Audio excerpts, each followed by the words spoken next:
हाय नमस्ते दोस्तों, आज हम समझने वाले हैं जिस चैप्टर का, उस चैप्टर का नाम है दो चर वाले रैखिक समीकरण। तो ये क्या होता है दो चर वाले रैखिक समीकरण, पहले उसका इंट्रो जान लेते हैं, फिर हम इसको एक्सरसाइज सॉल्व करते हैं। ठीक है, तो कोई प्रॉब्लम होने वाली नहीं, बहुत ही हम अच्छे से समझने वाले हैं। तो चलिए देखिए, लिखा है चैप्टर का नाम, आप देख सकते हैं, हमने बता दिया दो चर वाले रैखिक समीकरण। अब ये दो चर वाले रैखिक समीकरण क्या होता है, दरअसल आपको दो समीकरण दिया रहता है, जैसे ये दिया है x माइनस 2y और इक्वल में 0, फिर 3x प्लस 4y माइनस 20। ठीक है, इसी को बोलते हैं दो चर वाले समीकरण। ठीक है, यहाँ पे दो चर आपको दिया है और ये कौन सा समीकरण है। अब इसमें आपको कुछ रेशियो होता है, तीन रेशियो में ये तीन प्रकार से हो सकता है। एक तो किस रेशियो में हो सकता है, यहाँ पे आप देख सकते हैं a1/a2 और b1/b2। अब ये b1/b2 और a1/a2 क्या है ये समझ लेते हैं। जो हमारा यहाँ पे ये चर, इस वाले में आपको समझ में आ जाएगा। पहले देखिए, जैसे ये 2x है तो इसका नाम होता है a1 और ये 4x है नीचे तो a2। ठीक है, a जहाँ पे x है उसको a मानेंगे, जहाँ पे फिर y है तो इसको b1 और इसको बोलते हैं b2। क्लियर है, ये हो जाएगा b2 और ये हो जाएगा b1। तो और ऊपर जो है वो c1 और ये हो जाएगा c2। तो जो पहला समीकरण होगा उसमें a1 b1 और c1 होगा, जो नीचे दूसरा समीकरण होगा उसमें a2 b2 c2। अब इसी के समीकरण जैसे है, अब इसमें जो नंबर होता है क्या होता है, जैसे यहाँ पे 2 है, यहाँ पे क्या है भाई साहब, यहाँ पे आपको दिख रहा है ये 2 है, यहाँ पे 3 है, यहाँ पे 9 है। तो जो a है वो क्या हो जाएगा 2, जैसे यहाँ पे देखिए लिखा है। फिर यहाँ पे क्या है 3 यहाँ है तो ये 3 हो गया, और ये -9 है तो यहाँ पे -9। फिर उसके बाद यहाँ पे देखिए a2 क्या है भाई साहब, यहाँ पे 4 है तो 4 लिख दिया। यहाँ पे b2 क्या है 6 है ना, तो यहाँ पे इसलिए आ गया 6। फिर यहाँ पे देखिए c कितना है 18 है, तो यहाँ पे 18 माइनस में है तो माइनस पे आ गया। अब इसी को हम जब अगर काट पीट करते हैं, देखो 2 1 जा 2, 2 2 जब 2 4 होता है। अब इसको लिख क्या सकते हैं हम 1/2, 1/2 लिख सकते हैं। इसी टाइप से इसको देखो 3 एकन्नम 3 और 3 दूनी 6, तो इसको भी हम दरअसल 1/2 लिख सकते हैं। तो ये दोनों समीकरण क्या है बराबर है। तो और यहाँ पे भी देखो ये माइनस कट जाता है, क्या हो जाता है कट जाता है। यहाँ तक समझ में आ रहा है, अच्छा ना। तो अब आगे भी समझ में आ ही जाएगा। फिर देखो 9 एकन्नम 9, 9 दूनी 18, इसको भी हम क्या लिख सकते हैं 1/2। तो इससे हमें क्या पता चला भैया, जो हमारा a1 और a2 है, जो a1 और a2 है वो क्या है b1 b2 के बराबर ही है। क्या है b1 b2 के बराबर ही है। और जो हमारा c1 है और c2 है वो भी b1 और b2 के बराबर है। तो मतलब कहने के ये तीनों जो है बराबर है। क्या है, तीनों बराबर है। तो जब ये तीनों बराबर होते हैं तो इसको हम बोलते हैं समपाती रेखाएं हैं। क्या बोलेंगे, ये समपाती रेखाएं हैं। क्लियर है, इतना समझ में आया। अब इसी टाइप से अगर मान लीजिए हमारा ये ना मैच करते, ये वाला जैसे यहाँ पे a1 a2 और b1 b2 जो है आपस में मैच कर रहा है, लेकिन c1 c2 मैच नहीं कर रहा है, तो इस टाइप के रेशियो वाले को, इस अनुपात को हम क्या बोलेंगे, समांतर रेखाएं हैं। क्या बोलेंगे, ये समांतर रेखाएं होती हैं इस टाइप के फॉर्मूले में।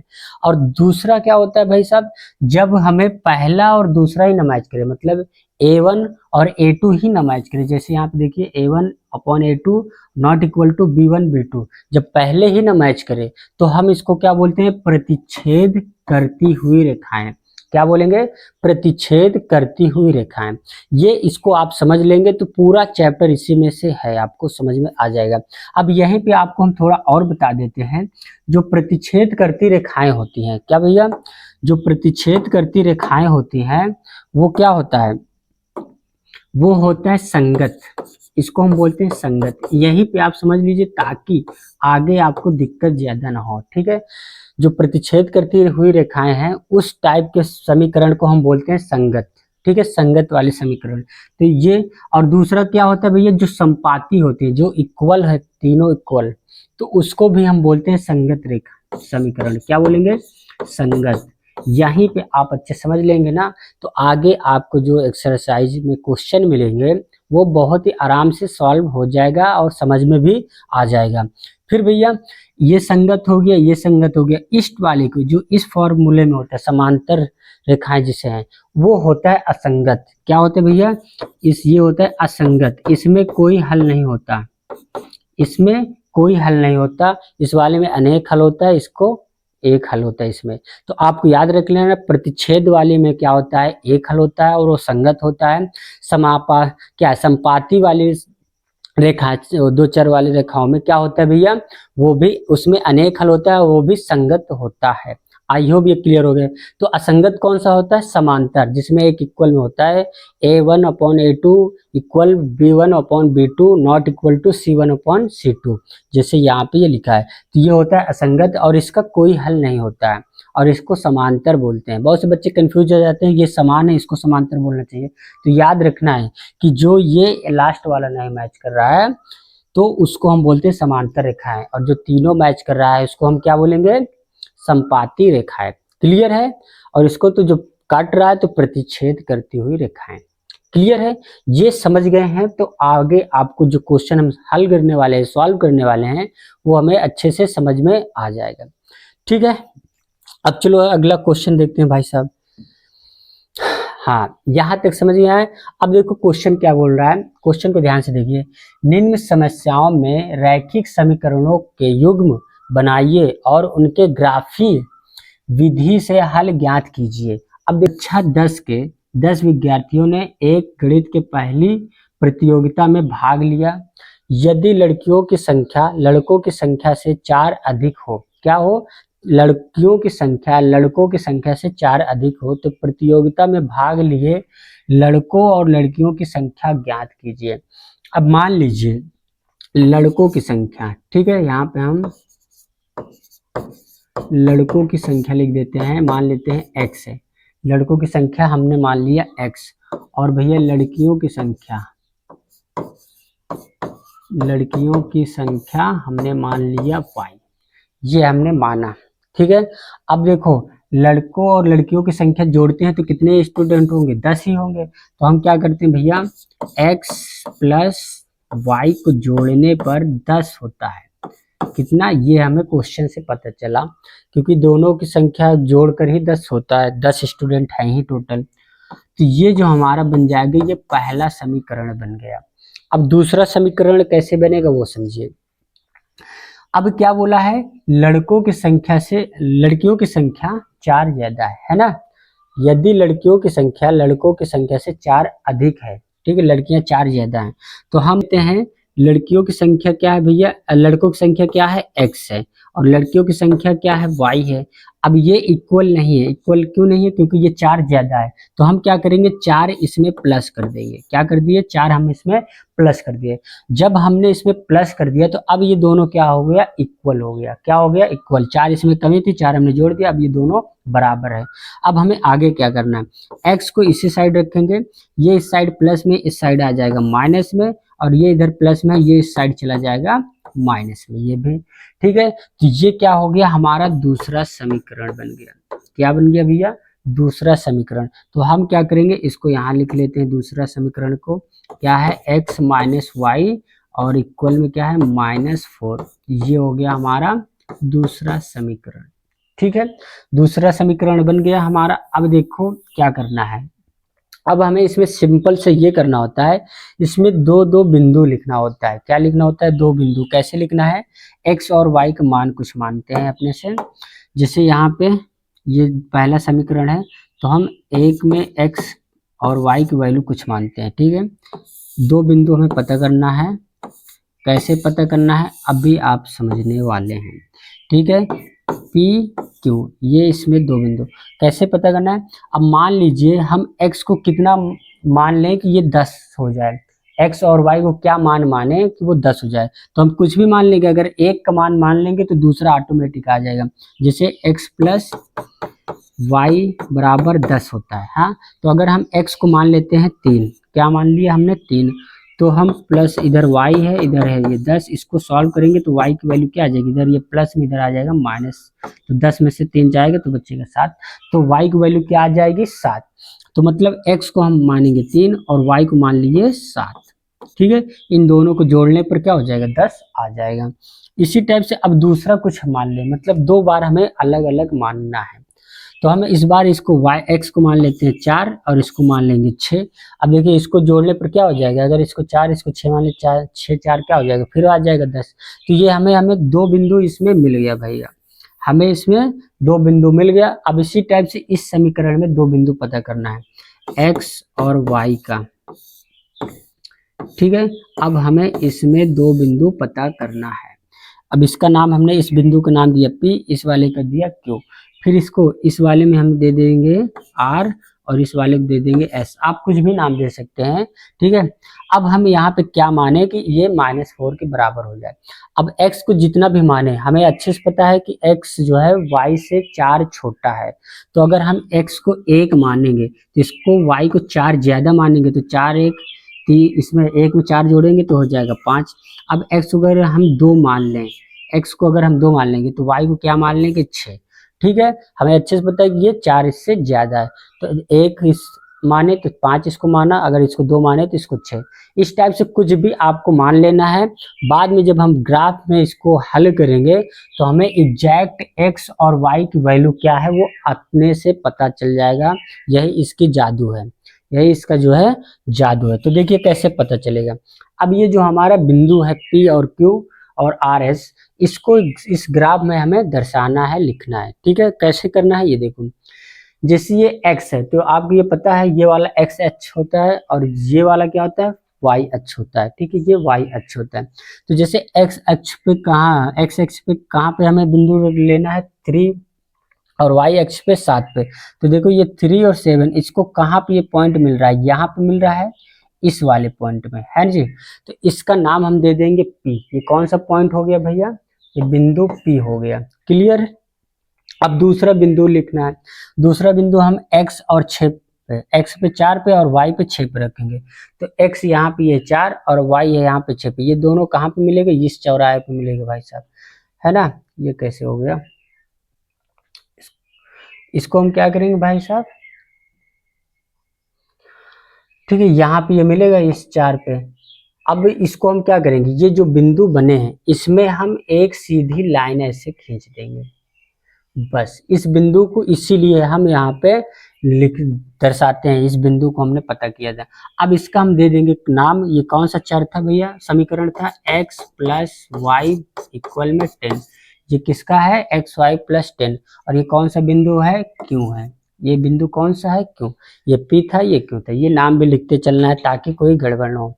अब हमें इस वाले समीकरण में आना, इसमें के दोनों बिंदु हमने ग्राफ में डिजाइन कर दिया, मतलब दिखा दिया है। अब हमें ये आई लग रहा है आपको, ये 1 है। अब x अक्ष पे 1 पे और r ये y कहाँ पे जाएगा 5 पे, तो ये दोनों कहाँ मैच कर रहा है, यहाँ पे मैच कर रहा है भाई साहब। तो ये जो बिंदु हो जाएगा, इस बिंदु को हम नाम देंगे r, क्या दे देंगे, r है।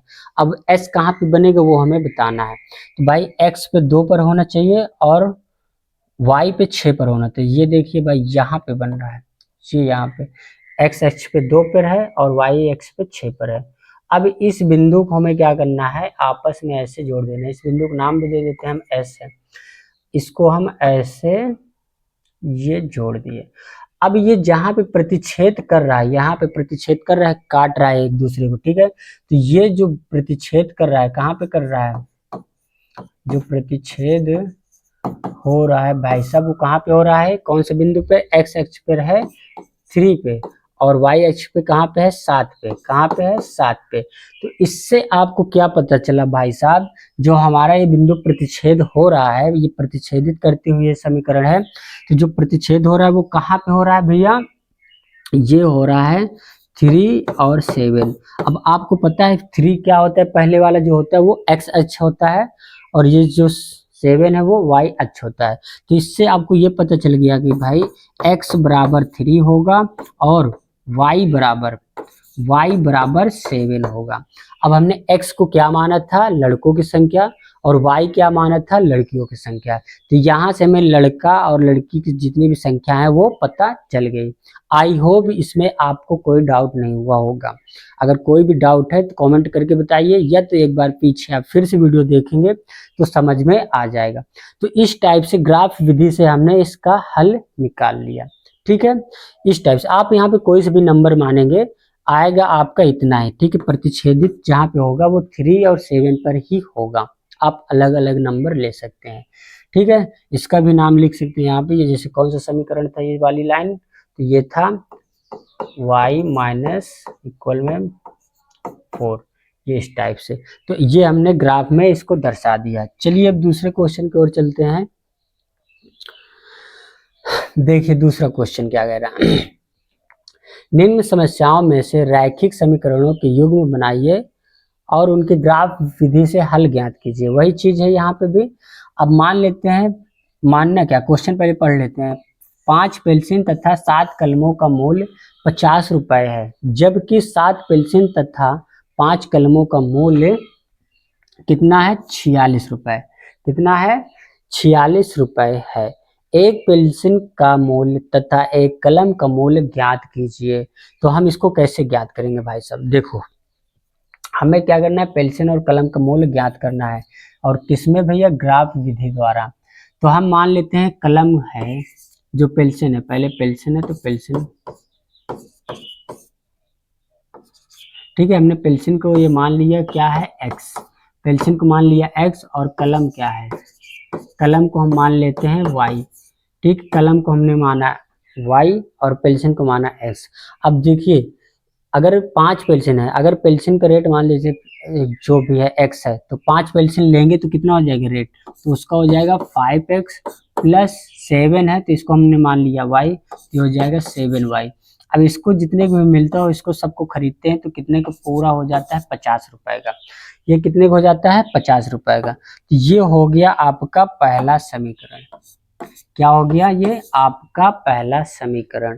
दूसरा समीकरण यहाँ से शुरू होगा। जब 7 पेंसिल तथा 5 कलमों का मूल्य, अब भैया 7 पेंसिल तो 7x प्लस 5 कलम तो 5y बराबर कितना हो जाता है, 46 के। किसके बराबर, 46 के बराबर हो जाता है। ये आपका हो गया भैया दूसरा समीकरण। ये आपका आ गया दूसरा समीकरण।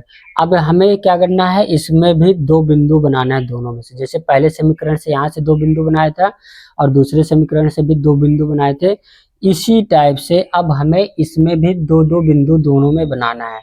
चलिए देखिए क्या करना है।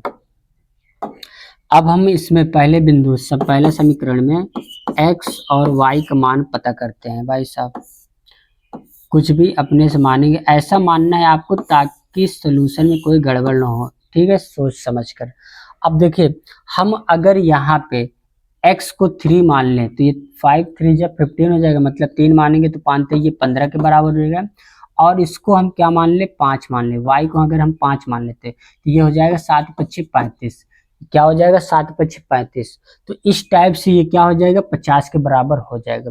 तो यहाँ पे x को हम मान लेते हैं 3 और y को मान लेते हैं 5, ठीक है। एक बिंदु मिल गया हमारा P हमें मिल गया। अब इसी में P के बाद Q को भी हमें पता करना है। Q को क्या मान सकते हैं, कुछ भी अपना नंबर मान सकते हैं, लेकिन सॉल्व करने में इतना आना चाहिए, ठीक है। फिर उसके बाद क्या करना है, अब हम क्या माने कि ये इसके बराबर हो जाए। तो हम क्या करते हैं, अगर हम इसको देखो, अब हम इसको, ये पूरा रफ हो गया सॉरी, अगर हम इसको अब y को 0 मान लें तो इसका मान क्या हो जाएगा, पूरा का पूरा देखो 0 हो जाएगा। और फिर इसको x को हम मान लेते हैं 10, तो 10 से 5 को गुणा करेंगे तो ये हो जाएगा कितना भैया, 10 50 50, ये हो जाएगा इसके बराबर। तो हम क्या कहते हैं, y को 0 मान लेंगे और x को मान लेंगे 10। तो जब सॉल्व करेंगे तो ये 50 के बराबर हो जाएगा। तो पहले समीकरण से हमने 2 बिंदु बना लिया भाई पी क्यू, ठीक है। इसको आप ऐसे भी लिख सकते हैं 3 5, एक बिंदु ये आ जाएगा और इसको हम लिख सकते हैं 10 0, दूसरा बिंदु ये, ठीक है। ये P है ये। अब दूसरा समीकरण में हम कैसे बनाएंगे भाई साहब, x और y की वैल्यू। अब x और y की वैल्यू यहाँ कैसे आएगी, दूसरा समीकरण क्या है। अब देखो हम यहाँ पे इसको क्या माने, अगर हम देखो x को इस यहाँ पे भी अगर हम 3 मान लें, क्या मान ले 3, तो 3 मान लेते हैं और इसको y को मान लेते हैं 5, तो 5 हो जाएगा तो 5 5 हो जाएगा 25 और इसको आने के साथ 3 21। अब 25 और 21 को जोड़ोगे तो 46 के बराबर हो जाता है है ना। तो ये इसलिए हम इसको 3 और इसको 5 मान सकते हैं, ठीक है। अब हम क्या करेंगे कि इसको जोड़ने और घटाने पर क्या है, मतलब चाहे जोड़ो या घटाओ ऐसी संख्या यहाँ माने कि जोड़ सॉल्व करने पर इस 46 के बराबर हो। अब हमने तो एक तो मान लिया, ये हमारा क्या आ गया r। अब s बिंदु क्या होगा, r को हम क्या लिख सकते हैं भाई 3 5, क्या हो जाएगा 3 5, ये बिंदु एक आ गया। दूसरा बिंदु को हम क्या मान सकते हैं s को, तो हम देखें अगर यहाँ से आप ध्यान से देखें, अगर इसको हम x को मान लेते हैं 8 अगर, तो ये हो जाएगा 7 8 56, क्या हो जाएगा भैया 7 8 56। और y को मान लेते हैं -2, हम प्लस माइनस कुछ भी मान सकते हैं, ठीक है। तो अगर हम -2 मान लें तो ये हो जाएगा, प्लस माइनस को गुणा करेंगे तो क्या होगा माइनस में आएगा, और 2 पंचे 10, तो ये हो जाएगा 56 - 10। अब इसको सॉल्व करेंगे तो 46 के बराबर आपका आ जाएगा, किसके बराबर 46 के बराबर। तो इसका मतलब हम इसको x को 8 मान सकते हैं और y को -2 मान सकते हैं, क्या मान सकते हैं -2। तो ये हमारा बिंदु मिल गया, क्या मिल गया 8x - 2, ये दूसरा बिंदु भी मिल गया। तो ये चारों बिंदु को क्या करना है, ग्राफ में हमें दर्शाना है, और उसके बाद जो लाइन जहाँ पे प्रतिच्छेदित करती हुई मिलेगी उसमें जो x y की वैल्यू होगी वही इसका सॉल्यूशन होगा। तब पेंसिल का रेट और कलम का रेट हमें पता चल जाएगा। देखिए कैसे होगा भाई। अब ये ग्राफ तो हमारा छोटा है, क्यों छोटा है, क्योंकि यहाँ पे देखिए x की वैल्यू 10 है, ठीक है, और यहाँ पे x की वैल्यू 8 है, तो हमें इसमें 10 तक दिखाना होगा, लेकिन यहाँ पे है कितना 8 ही तक। तो हम क्या करते हैं भैया, ग्राफ हम पीछे लाते हैं बोर्ड पे, इसको 9 10 11 इस टाइप से ये होगा। अब ये हो गया हमारा ग्राफ रेडी। अब हम क्या करते हैं भाई साहब, इसमें जैसे ये दिया है, अब हम P पॉइंट कहाँ पे आएगा, P बिंदु हमारा कहाँ पे बनेगा वो देखो। यहाँ जैसे x की मान क्या है 3, तो हम 3 वाला देखेंगे ये यहाँ पे, ठीक है, और y क्या है 5 पे, तो y 5 यहाँ है और 3 यहाँ, तो इसको देखो ये मैच कहाँ कर रहा है, इस वाले पॉइंट पे मिल रहा है। तो ये बिंदु को हम नाम दे देंगे P, ये P बिंदु बन गया। अब देखिए Q बिंदु कहाँ पे बनेगा, अब Q बिंदु कहाँ होना चाहिए भाई, x h पे 10 पर हो तो मतलब यहाँ पे, और y h पे 0, तो देखो ये y, तो y 0 कहाँ आ रहा है, यहीं आ रहा है, तो मतलब इसी लाइन पर होगा, और 10 कहाँ यहाँ है, तो ये हो जाएगा। तो ये आपको जो आया ये आपका क्या हो जाएगा Q, तो इस बिंदु को हम नाम दे देते हैं Q। तो P Q तो बन गया ये बिंदु, ठीक है। अब यहाँ से हमें क्या करना होता है, एक लाइन ड्रॉ करना होता है ऐसे, ये लाइन दिख नहीं रही है, कलर इसका थोड़ा दूसरा कर देते हैं, ये ठीक है। अब इसको हम क्या करेंगे, यहाँ से ऐसे लाइन ड्रॉ करते हैं और यहाँ तक मैच करा देंगे। ये जो बना ये कौन सा समीकरण है भैया, हमारा है 5x + 7y = 50, इस समीकरण का है, ठीक है। अब हमें क्या करना है, दूसरा जो समीकरण है उसका बिंदु को हमें इसमें दर्शाना है। तो भैया r बिंदु कहाँ होना चाहिए 3 5, तो मतलब यहाँ ये 3 है और यहाँ ये 5 है, तो ये बिंदु देखो यहीं पे मिल रहा है। तो यही बिंदु जो है हमारा जो r बिंदु भी है वो भी P के पास ही मिल रहा है, P पे ही, तो हम वहीं पे इसको भी नाम दे देंगे। फिर उसके बाद देखो y कहाँ मिल रहा है भाई, ये वाला S बिंदु, x पर हो 8 पर और y पे कहाँ हो -2 पर। तो देखो भाई -2 यहाँ है इस लाइन में, और 8 कहाँ यहाँ है इस लाइन में, ठीक है। तो ये दोनों कहाँ मैच कर रहा है, इस वाले बिंदु पे, ठीक है। इस बिंदु को हम नाम दे देंगे S, इस बिंदु क्या हो गया S। तो देखो पी क्यू ये है, आर एस ये है, और ये जो है इसको हम इसमें लाइन खींचेंगे, ठीक है, ऐसे लाइन खींचेंगे यहाँ से सीधे, आपकी स्केल से सीधी लाइन खींच लेना है। इस समीकरण का नाम भी आप लिख सकते हैं, ये कौन सा समीकरण है भाई, 7x + 5y = 46, 46 मतलब, ठीक है। इस टाइप से समीकरण को भी नाम लिख देंगे।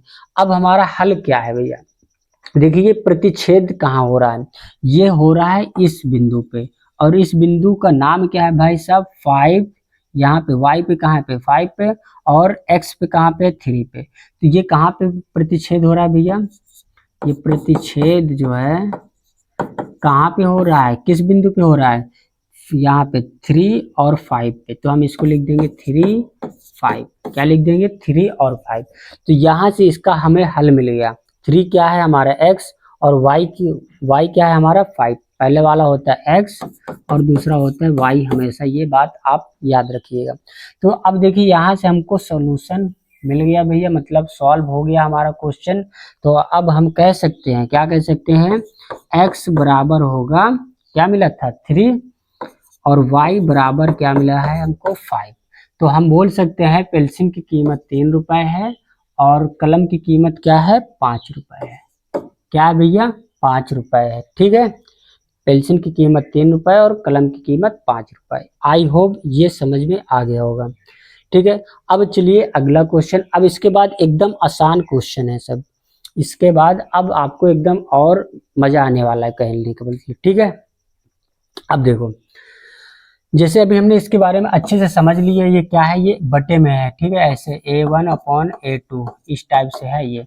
तो इसका तुलना करके ज्ञात कीजिए कि निम्न समीकरण युग्म द्वारा निरूपित रेखाएं एक बिंदु पर प्रतिच्छेद करती हैं, मतलब प्रतिच्छेद करती हैं या समांतर हैं या संपाती हैं, ये हमें बताना है।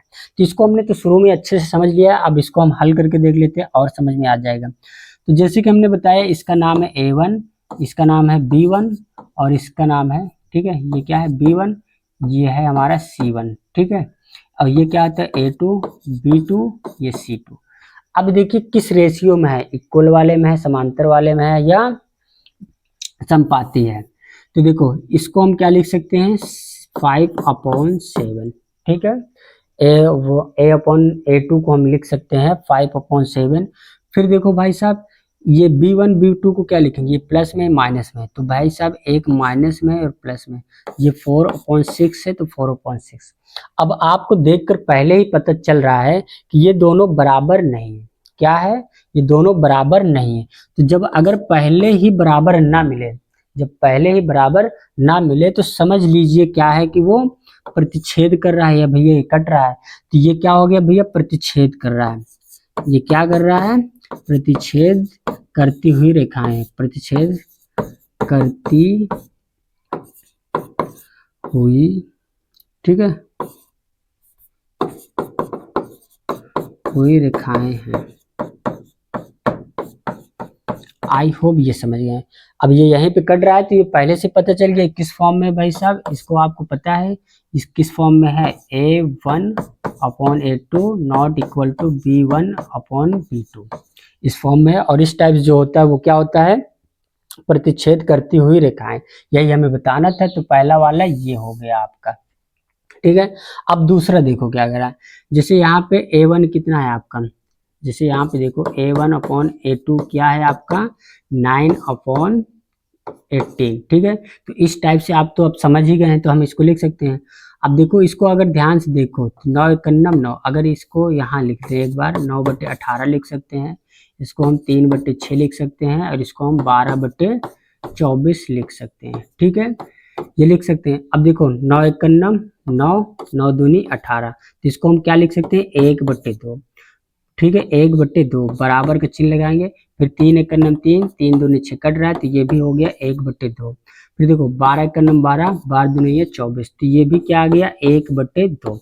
अब देखो ये तीनों बराबर है, क्या है, तीनों बराबर है, कहने का मतलब क्या है a1 a2 equal b1 b2 equal c1 c2, ये क्या है इस टाइप्स में है। तो ये क्या होता है संपाती होता है, क्या होता है संपाती हुई रेखाएं या संपाती रेखाएं। तो हम इसको लिख देंगे भैया ये संपाती है, क्या है संपाती है, ये वाला, ये नहीं सॉरी ये समांतर है, ये संपाती है। तो इसको हम बोल दिए भैया, पता कर लिया हमने, चेक कर लिया कि ये दोनों तीनों मतलब आपस में क्या है सेम है, तो इसको हम बोलेंगे संपाती है। अब लास्ट वाला देखो ये क्या है, कैसे चेक करेंगे, ये है 6/2, ये क्या है तो इसको हम लिख सकते हैं 3/1, यहाँ पे कोई संख्या नहीं तो 1 होता है।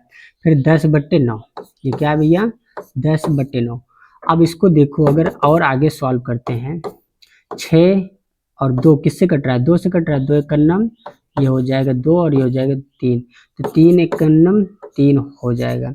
अब फिर उसके बाद देखो ये माइनस माइनस तो आपस में कट ही जाता है, तो ये भी क्या है 3×9 3 है, क्या है 3×9 3। उसके बाद देखो भाई 10/9 इसके बराबर है नहीं है, नॉट इक्वल, इस टाइप से ये है। तो इसको हम क्या बोलते हैं भाई साहब, ये कौन से रेशियो में है, आप इसको भी अच्छे से जानते हैं कि ये इस रेशियो में है, not equal to C1 C2। तो इसको हम क्या बोलते हैं, समांतर। इसको क्या बोलते हैं, समांतर। इसको हम बोलते हैं समांतर है, ठीक है। आई होप आपको ये समझ में आ गया, ये तर समांतर है। अगर यहाँ तक समझ में आया तो वीडियो को लाइक कर दीजिए, कमेंट में अपनी राय जरूर बताइए, ठीक है। इस टाइप से ये भी क्वेश्चन हमारा दूसरा भी हल हो गया, ठीक है। आई होप कोई दिक्कत यहाँ तक ना हुई होगी। चलिए अब अगला क्वेश्चन देखो। अनुपात वही चीज है ये भी, ठीक है। अभी इसमें क्या करना है, थोड़ा सा चेंज होगा। क्या चेंज है, देखिए, तुलना कर ज्ञात कीजिए कि निम्न रैखिक समीकरणों के युग्म संगत है या असंगत। अब वही चीज है जैसे हमने पहले बताया ना, जो कौन सा संगत होता है कौन सा असंगत। जैसे इसमें हम थोड़ा सा आपको फिर से एक्सप्लेन कर दें। जैसे यहाँ पे जो प्रतिच्छेद करती है, तो इसको अगर देखा जाए तो ये भी क्या है, संगत है। क्या है, ये संगत है। इसको आप समझ लेंगे तो उसको समझ जाएगा। अब जब ये संपाती हो, जो प्रतिच्छेद करती है वो भी संगत है, जो संपाती होती है वो भी क्या होता है, संगत होता है। क्या होता है भैया, संगत। और असंगत कौन होता है, जो समांतर होता है। इसको हम बोल सकते हैं, यहाँ पे अगर इसको पूछता तो हम बोलते ये असंगत है। तो इसी टाइप से हमें ये चीज करना है उसमें, और उसके बाद देखना है वो संगत है या असंगत, ठीक है। अब उस वही तरीके से इसको भी कर लेते हैं। इसको हम लिख सकते हैं 3/2। अब ये क्या है भैया, 2/3। अब देखो क्या ये बराबर है, पहले ही हमें पता चल गया कि ये बराबर नहीं है।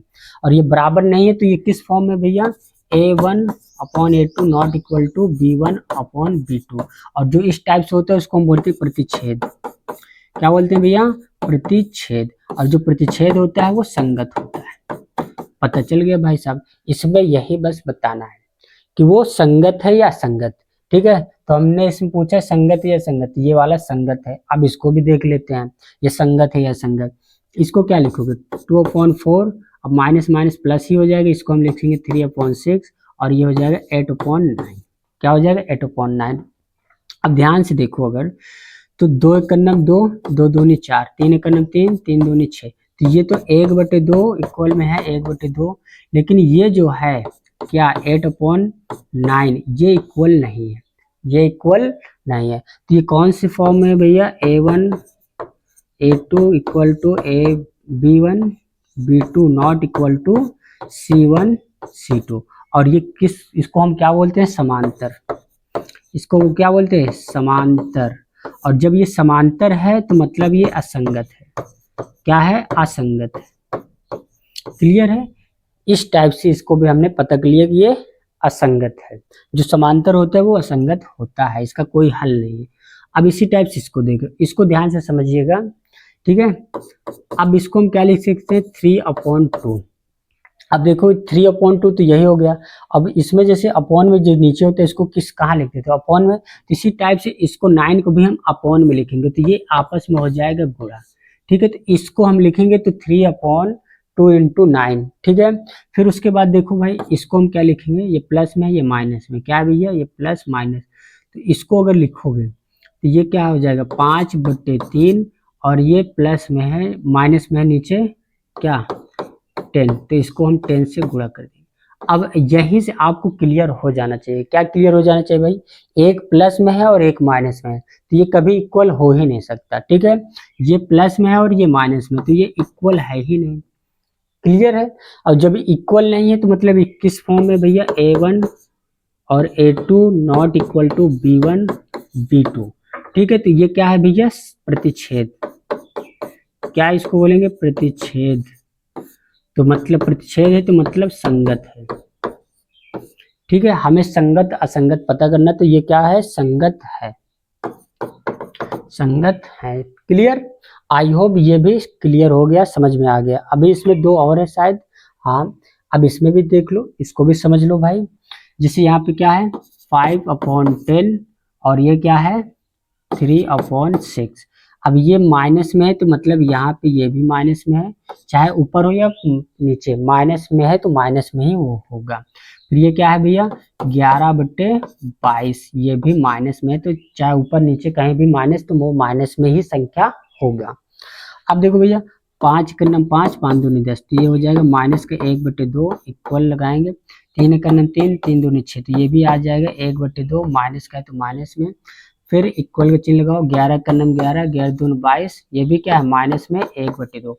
अब देखो तीनों संख्या इक्वल है, तीनों 1/2 1/2 1/2 माइनस में आ गया। अब हमें क्या करना है, अब हमको करना ये है कि ये संगत है या असंगत है, ये पहचानना है। अब आप लोग बताओ क्या है, संगत है या असंगत?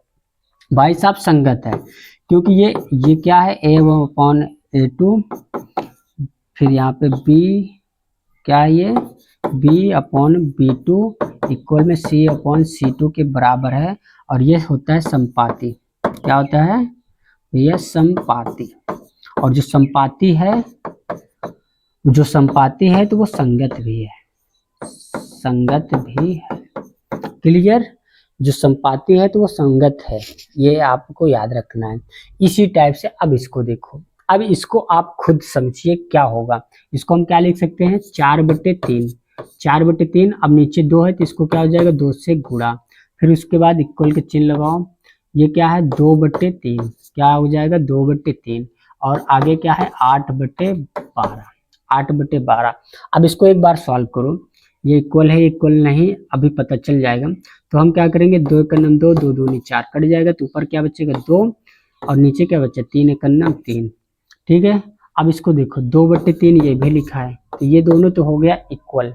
ठीक है, अब देखो 4 दूनी 8, 4 तेई 12, 4 दूनी 8 और 4 तेई 12, ठीक है, तो ये भी क्या आ गया भैया 2/3 आ गया, ये भी इक्वल ही है, ये भी इक्वल ही है। तो मतलब इसको भी बोल सकते हैं ये भी संगत है। क्या है ये नॉट इक्वल क्यों लगा दिया हमने? क्या भैया? ये संगत है, ठीक है, या संगत है। क्लियर? बस यही हमें पता करना था, आपने कर दिया। आई होप ये सारे डाउट अब आपको इसमें क्लियर हो गया। अब आगे क्या है क्वेश्चन वो देखो, अब एकदम आसान है क्वेश्चन, ठीक है। क्वेश्चन क्या है देखो, निम्न में रैखिक समीकरणों के युग्म में से कौन से युग्म संगत है या असंगत? अब संगत असंगत कैसा है, कैसे पहचानना, ये तो आपको समझ में आ गया है। अब जो संगत है उसमें हल होता है, हमने बोला ना, असंगत जो है उसमें कोई हल नहीं होता है। तो जो अगर संगत है तो ग्राफ विधि से हल ज्ञात कीजिए, तो हमें ग्राफ विधि से उसका हल भी ज्ञात करना है। तो देखो भाई, पहले हम इसको पता कर लेते हैं संगत है या असंगत। कैसे पता करेंगे, यहाँ पे कोई नंबर नहीं तो मतलब 1 है, नीचे 2 है तो 2, फिर उसके बाद यहाँ पे भी कोई नंबर नहीं तो ये 1 है, और नीचे 2 है तो ये भी हो जाएगा 2। क्लियर? फिर उसके बाद देखो यहाँ पे ये 5 है, ये 10 है, तो 5 है और ये 10 है। अगर ध्यान से देखो तो इसको काट दोगे तो ये क्या हो जाएगा 1/2, तो मतलब ये क्या है, संपाती है। क्या है, इसको हम ये भी लिख सकते हैं ना कि 1/2। अब ये दोनों देखो तीनों आपस में बराबर है, ये संपाती है तो मतलब ये संगत है। क्या है, ये संगत है। अब संगत है तो भाई इसका हम क्या बना सकते हैं, ग्राफ बना सकते हैं। ठीक है, बोला ना यदि संगत है तो ग्राफ विधि से हल ज्ञात कीजिए। तो अब हम क्या करेंगे, जो इसको पहला समीकरण मान लेंगे और ये वाले को दूसरा समीकरण। ठीक है, तो पहले समीकरण क्या है, x + y, और इसको चाहे ऐसे ला लो -5 इक्वल में 0, नहीं सही है अपनी जगह पे ये 5। अब हमें इसमें x और y का मान कुछ अपने से दो बिंदु बना लेना है भाई साहब, दो बिंदु बनाना है P Q। तो पहले चलो अगर हम इसको हम 2 मान लें तो इसको मान लेंगे 3, ये तो बहुत ही आसान है। फिर अगर इसको हम x को 4 मान लें तो y को क्या मानना पड़ेगा 1। ठीक है, अगर 4 एक बार हमने 2 माना, इसको 3 माना तो हो गया 5। अब एक बार इसको 4 माना, इसको 1 माना, तब भी पर आ जाएगा 5। तो 2 बिंदु यहाँ से बन गया। अब दूसरा समीकरण से हमें बिंदु लेना है भाई साहब। दूसरा समीकरण क्या है हमारा, 2x + 2y और इक्वल में 10 है। अब ये इसमें x और y का कुछ भी अपने से मान लेंगे। ठीक है, अब देखो अगर हम इसको x को 1 मान लें, x को 1 मान लें, क्योंकि 2 का नम 2 हो जाएगा, और तो इसको हमें कितना मानना पड़ेगा 4, तभी 4 दूनी 8 होगा, तो इसको हम मान लेंगे 4। अब इसको अगर हम 2 मानेंगे तो इसको मान लेंगे 3। कुछ भी आप ऐसे मत कुछ भी मान सकते हैं, चाहे 3 इसको मान ले, इसको 2 मान ले, तो इस टाइप से ये 10 हो जाएगा। तो यहाँ से हमें मिल जाएगा बिंदु R और S। ये बोलिए समझ में आया कि नहीं? इसको इसलिए जल्दी बताएं क्योंकि इसको हम पीछे अच्छे से समझ चुके हैं और ये समझ में आ गया होगा। हमें ऐसा मानना है कि वैल्यू पुट करने पर इसके बराबर है और यहाँ पे वैल्यू पुट करने पे इसके बराबर है इस समीकरण में, ठीक है। अब ये जो बिंदु मिला है हमें इस ग्राफ में उसको करना है। तो देखिए हमारा P बिंदु कहाँ पे बनेगा इस ग्राफ में, वो ध्यान से देखिए। x अक्ष पे 2 पर हो, y अक्ष पे 3 पर हो। तो भाई ये x अक्ष पे 2 यहाँ है और y अक्ष पे यहाँ पे है 3, तो इसको मैच करेंगे तो यहाँ आएगा। तो ये जो बिंदु बना हमारा क्या बना भाई P, तो इसका हम नाम दे दिए P। क्लियर। फिर देखो उसके बाद क्यों बिंदु हमारा कहाँ बनेगा, x अक्ष पे 4 पे हो, y पे 1 पे हो। तो देखो ये y अक्ष है, ये वाला y है, तो y पे 1 पर हो और x पे 4 पे हो, तो ये यहाँ पे मैच हो रहा है, ठीक है। इस बिंदु को हम नाम क्या है इसका, क्यों, तो हमने नाम दे दिया इसका क्यों। क्लियर। अब उसके बाद देखो क्या देखना है भाई साहब, इसमें हमें एक लाइन ड्रॉ करना है। जो ये बिंदु बना है इस टाइप से इसमें हमें लाइन ड्रॉ कर देना है। क्लियर है, सीधी लाइन आपको ड्रॉ करना है, स्केल से आपसे सीधी लाइन ड्रॉ कर लेना है। अब देखो इसको ये क्या है भैया, x प्लस वाई बराबर 5, ये इस बिंदु का नाम है। अब दूसरा क्या है भाई साहब, x अक्ष पर 1 पर हो और y अक्ष पे 4 पे हो। x अक्ष पे 1 पर हो तो x अक्ष 1 यहाँ है और y अक्ष कहाँ है, 4 है यहाँ पे। ये 4 यहाँ पे है दोस्तों, तो यहाँ ए बिंदु हो गया। इस बिंदु को नाम दे देंगे R। क्या हमने नाम दे दिया भाई, R। अब बोला है x अक्ष पे 2 पर हो और y अक्ष पे 3 पर हो। तो भैया देखो x अक्ष यहाँ पे है 2 पर और y अक्ष कहाँ पे है 3 पर, यहाँ पे आता है ये वाला, है ना। गड़बड़ हो गया, पहले हमने बनाया एक और वो, फिर x अक्ष पे 2 पर हो और y अक्ष पे 3 पर। हाँ ये यहाँ पे ये बिंदु आ रहा है, ठीक है। यहाँ पे x अक्ष पे 2 पर तो ये हो जाएगा 2 और y अक्ष पे 3 पर तो ये हो जाएगा 3। तो ये बिंदु देखो हमारा P और S जो है सेम बिंदु पर आ रहा है। तो प्रतिच्छेद ये कहाँ हो रहा है, अगर हम इस बिंदु को और इस बिंदु को मैच करेंगे तो भाई साहब हमारा बिंदु जो होगा, इस लाइन जो बनेगी एक लाइन के ऊपर एक लाइन चढ़ जाएगी। संपाती है इसीलिए सेम है क्योंकि ये इक्वल तीनों है। तो तीनों बिंदु सेम हमारा क्या है, मैच कर रहा है, एक ही लाइन पे है। तो इसमें 3 हल है, इसमें इसीलिए बोला जाता है जो संपाती होता है उसमें अनेक हल होता है, ठीक है। जिसमें 3 हल है क्योंकि तीनों बिंदु एक दूसरे को समझो काट रहा है, ठीक है। तो चाहे इस बिंदु को ले लो, इस बिंदु को अगर हम लेते हैं तो x पर 1 पर है और y पे 4 पे है, तो हम इसको लिख सकते हैं 1 4। अगर इस बिंदु को लेते हैं तो इसको हम ले सकते हैं क्या भाई 2, और यहाँ पे ये कहाँ पे है 3 है तो यहाँ पे 3। तो एक हल ये भी हो गया। तीसरा हल क्या है भाई साहब, x अक्ष पे 4 पे और y अक्ष पे 1 पे। तो x अक्ष पे क्या है, ये 4 पे है और y अक्ष पे 1 पे। तो इस टाइप से ये भी हल है। तो इसको चाहे इस बिंदु को ले लो या इस बिंदु को। अगर हम पहला बिंदु को लेते हैं आर बिंदु को, ठीक है, आर बिंदु को लेते हैं तो क्या आता है भाई साहब 1 और 4, ठीक है। इसको ऐसे लिखते हैं 1,4। अब जो 1 है वो क्या है भैया x है और जो y है हमारा वो 4 है। तो यहाँ से हमें x बराबर मिल जाएगा 1 और y बराबर मिल जाएगा 4। अब तीनों को भी लिख सकते हैं, हमने एक कोई से भी लिख दिया तो ये हो गया इसका हल, ठीक है। इस टाइप से ये हो गया इसका हल। आई होप ये समझ में आ गया होगा आपको। अब चलिए अगला देखते हैं, अगला क्वेश्चन क्या है। वही चीज है, अगर संगत है तो असंगत है तो हमें क्या करना है, आगे इसमें लिखा है तो इसमें ग्राफ नहीं तो जाहिर सी बात ये असंगत है किसी टाइप से। अब कैसे है इसको चेक भी कर लेते हैं, ठीक है। अभी देखो यहाँ पे कुछ नहीं है तो मतलब 1 है, नीचे 3 है तो 3, यहाँ पे माइनस माइनस सेम है तो सेम ही रहेगा, कट जाएगा आपस में, ठीक है। तो ऊपर ये क्या है 1 और नीचे क्या है 3। अब देखो ये 8 है, अगर इसको हम काट दें तो 4 दूनी 8 और 4 चौक 16, तो ये वाला क्या आ जाएगा भैया 2/4। अब देखो ये तो बराबर है, ये और ये बराबर है, लेकिन ये बराबर नहीं है तो इसको हम बोलेंगे ऐसे। अब ये किस फॉर्म में है, A1/A2 इक्वल में B1/B2 not equal to C1 और C2 के अपॉन में, ठीक है। तो ये नॉट इक्वल, और ये क्या होता है भैया समांतर होता है। समांतर है तो मतलब ये क्या है, मतलब ये क्या है, मतलब यह असंगत है। क्या है भैया, असंगत। ठीक है, इस टाइप से ये भी हमें पता चल गया। आई होप ये क्लियर हो गया होगा। इसी टाइप से आपको इसमें भी करना है। अब इसको आपको कैसे करना है भाई सब देखो, ये क्या है 2/4 इसको लिखेंगे, यहाँ पे ये क्या है 1/2, 1/2। अब देखो ये माइनस में है और ये प्लस में है, तो जाहिर सी बात है ये एक माइनस में एक प्लस में है, तो ये इक्वल नहीं है।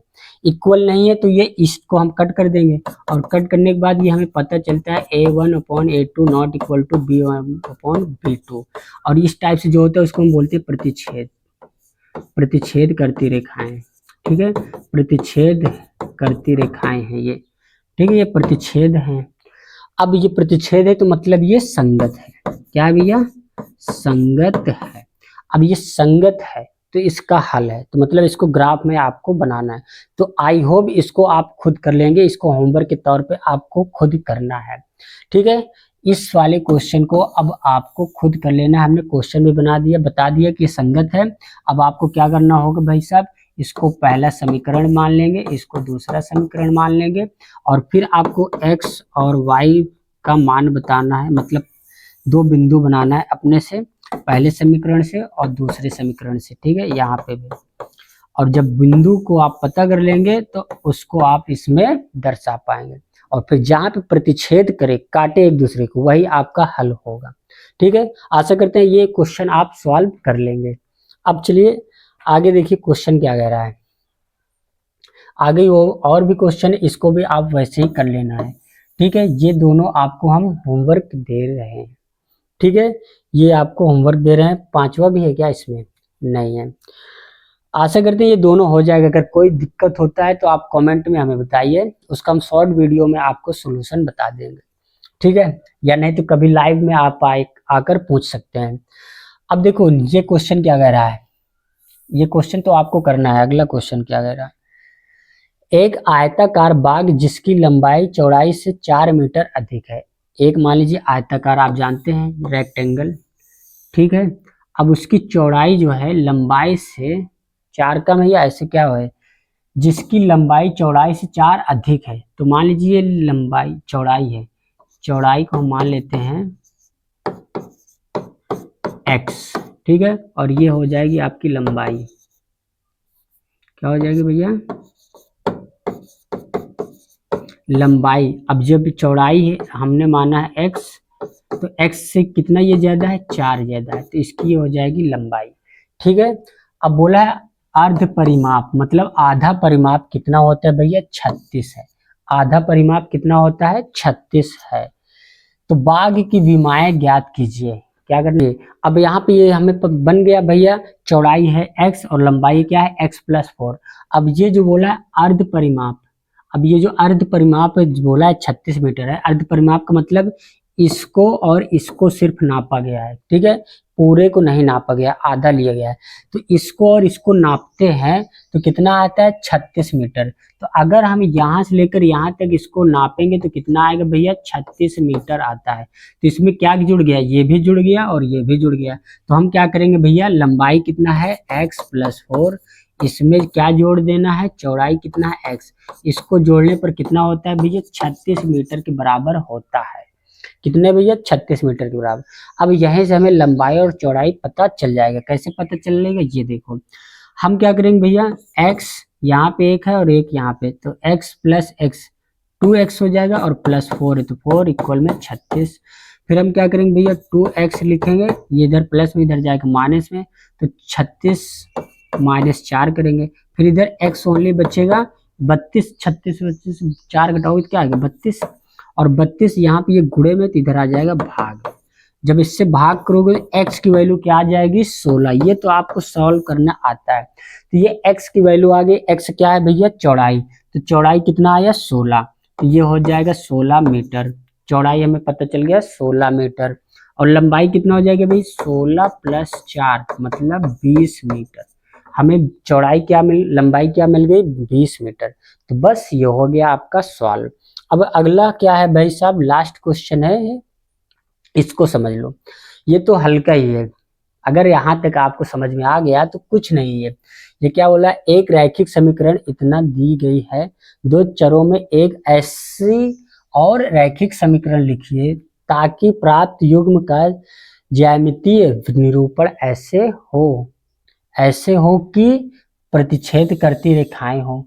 प्रतिच्छेद करती रेखाएं हो का मतलब क्या होता है भैया, A1 A2 not equal to B1 B2 के हो। हमें एक ऐसा समीकरण इसमें बनाना है। तो क्या करेंगे भाई साहब, पहला समीकरण सभी में सेम रहेगा, ठीक है। पहला समीकरण जिससे 2x प्लस 3y इसमें भी रहेगा और इसमें भी यही चीज रहेगा, 2x plus 3y minus 8 equal में 0, यही चीज इसमें भी रहेगा भाई साहब, ठीक है। और हमें अलग अलग दूसरा समीकरण से ही हमें चेंज करके समांतर रेखाएं हो ऐसा बनाना है, संपाती रेखाएं हो ऐसा बनाना है, ठीक है। तो ये समांतर रेखाएं वाला क्या होता है भैया, A1 A2 equal to B1 B2 not equal to C1 C2, इस फॉर्म में हमें बनाना है दूसरा समीकरण। तीसरा कैसे बनाना है भाई, तीनों बराबर हो, इस फॉर्म में हमको बनाना है। ये क्या है, C1/C2। अब कैसे बनने का वो देखो, हमें कुछ भी अपने से मान लेना है। क्या भैया, हमें अपने से कुछ भी मान लेना है। क्या मान लेंगे, इसका। अब हमें क्या करना है, एक इसको डबल हो या कुछ भी तीनों अलग हो, हमें ये बन जाएगा। इसको कुछ भी मान लेंगे, अगर हम इसको x प्लस 5y मान लेंगे तब भी फिर क्या होगा, ये भाई इसको फिर हम लिखेंगे 2/1 और 3/5, और ये आपस में इक्वल नहीं है। इक्वल नहीं तो मतलब इस फॉर्म में हो गया।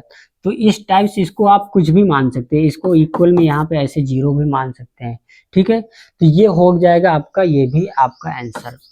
आप इसमें कुछ भी मानेंगे वो आपका आंसर है।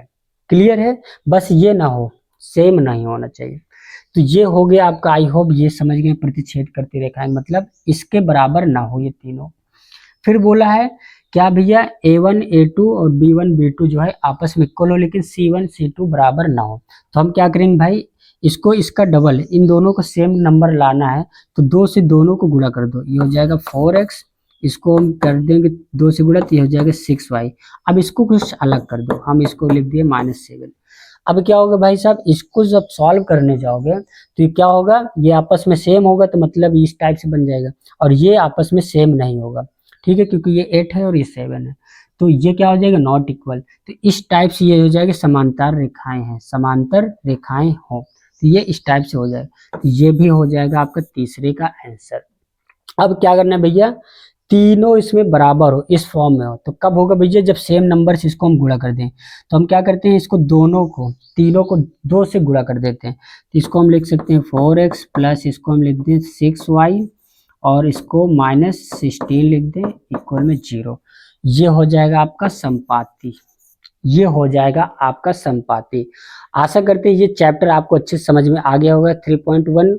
और मिलते हैं नेक्स्ट एक्सरसाइज। अब कल लाइव क्लास आएंगे हम 8 बजे शाम को, ठीक है। तो आना मत भूलिए और इस वीडियो को लाइक करिए, कमेंट में बताइए आपको इस वीडियो में समझ में आया है या नहीं। मिलते हैं, जय भीम।